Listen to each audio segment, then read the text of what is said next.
Next morning he came with surface to surface missiles. Yep. वो भी फिर army और एयरफोर्स ने, आर्मी ने अल-फतह हमारे मिसाइल मारे, और एयरफोर्स ने ये जो आप सुबह की बात कर रहे हैं जी जी, ये 10 की सुबह को हुआ, बिकॉज मेरी कुछ लोगों से बात भी हुई।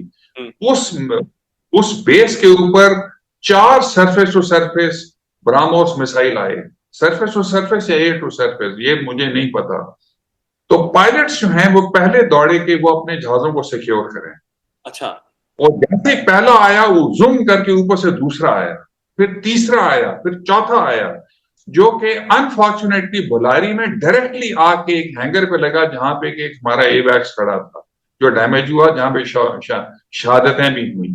अब ये ഇന്ത്യൻ വ്യോമസേനയുടെ ആക്രമണത്തിൽ പാകിസ്ഥാനിലെ ബോലാരി വ്യോമതാവളത്തിൽ 4 ബ്രഹ്മോസ് മിസൈലുകൾ തുടരെ പതിക്കുകയും നിരവധി പാക് വ്യോമസേന പൈലറ്റുമാരും ഉദ്യോഗസ്ഥരും കൊല്ലപ്പെടുകയും പാക് ബോലാരി വ്യോമതാവളത്തിന്റെ ഹാങ്ങറിൽ ഉണ്ടായിരുന്ന എയർബോൺ വാണിംഗ് കൺട്രോൾ സിസ്റ്റം തകരുകയും ചെയ്തുവെന്ന് മുൻ പാക് എയർ മാർഷൽ മസൂദ് അക്തർ സ്ഥിരീകരിക്കുന്ന വീഡിയോ ആണ് നമ്മൾ തുടക്കത്തിൽ കണ്ടത്.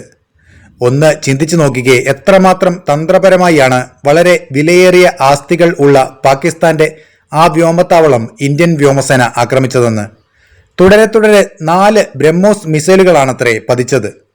ഏകദേശം $70 മില്യൺ അഥവാ 5845 കോടി ഇന്ത്യൻ രൂപ വിലമതിക്കുന്നതാണ് പാകിസ്ഥാന്റെ അവാക്സ് എന്ന് വിളിക്കുന്ന എയർബോൺ വാണിംഗ് കൺട്രോൾ സിസ്റ്റം.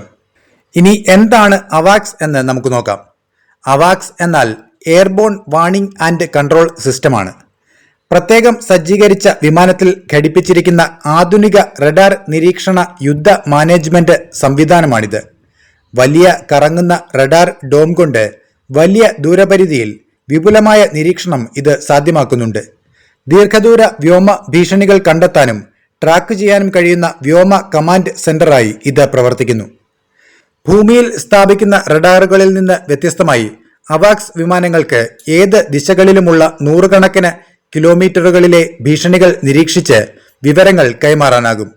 വ്യോമ മേഖലയുടെ തത്സമയ നിരീക്ഷണവും അവലോകനവും ഇത് സാധ്യമാക്കുന്നുണ്ട്. അത്തരത്തിൽ ഇത് ആധുനിക വ്യോമ പ്രതിരോധ പ്രവർത്തനങ്ങളിൽ നിർണായകമാണ്. ഏതൊരു രാജ്യത്തെ സംബന്ധിച്ചും ഒരു വലിയ വ്യോമമേഖലയിലെ ഭീഷണികൾ തിരിച്ചറിയാൻ സാധിക്കുന്ന അത്യാധുനിക നിരീക്ഷണ സംവിധാനമുണ്ടായിരിക്കുകയെന്നത് പ്രധാനമാണ്. പ്രത്യേകിച്ചും ഒരു പോർമുഖത്ത് നിലത്തെ റഡാറുകളുടെ പരിധിക്കപ്പുറമുള്ള നിരീക്ഷണം സാധ്യമാക്കി ശത്രു വിമാനങ്ങളുടെയും മിസൈലുകളുടെയും സാന്നിധ്യമടക്കം ഇത് നിരീക്ഷിച്ചറിയുന്നുണ്ട്. സമുദ്ര മേഖലയിലടക്കം കാര്യക്ഷമമായ നിരീക്ഷണം സാധ്യമാക്കുന്നുണ്ട്. നൂതനവും അതിബൃഹത്തും വേഗതയേറിയതുമായ പ്രവർത്തനമാണ് ഈ അത്യാധുനിക റഡാർ സംവിധാനത്തിന്റെ പ്രധാന പ്രത്യേകത. ഈ റഡാർ സംവിധാനം സാധാരണയായി ഇതിന് അനുയോജ്യമായ വിമാനത്തിന്റെ മുകളിൽ സ്ഥാപിച്ചിരിക്കുന്ന ഡോമിനുള്ളിലെ ടേൺ ടേബിളിലാണ് ഘടിപ്പിച്ചിരിക്കുന്നത്. ഇവയ്ക്ക് 200 നോട്ടിക്കൽ മൈൽ അകലെ വരെ താഴ്ന്നു പറക്കുന്നതോ ഉയർന്നു പറക്കുന്നതോ ആയ വിമാനങ്ങളെ ഏത് ഭൂപ്രകൃതിക്കും കാലാവസ്ഥയ്ക്കും അതീതമായി കണ്ടെത്താനാകും. ഒരു ഓൺബോർഡ് കമ്പ്യൂട്ടർ ഈ ഡാറ്റ തരംതിരിച്ച് കൈമാറുന്നതിനാൽ പോർമുഖത്ത് കമാൻഡർമാർക്ക് ആസന്ന ഭീഷണികൾ വിലയിരുത്താനും തന്ത്രപരമായ തീരുമാനങ്ങൾ അതിവേഗം എടുക്കാനും പ്രയോജനപ്പെടുന്നുണ്ട്. 2025 കണക്കനുസരിച്ച് പാകിസ്ഥാന് ആകെ 9 അവാക്സ് വിമാനങ്ങളുണ്ട്.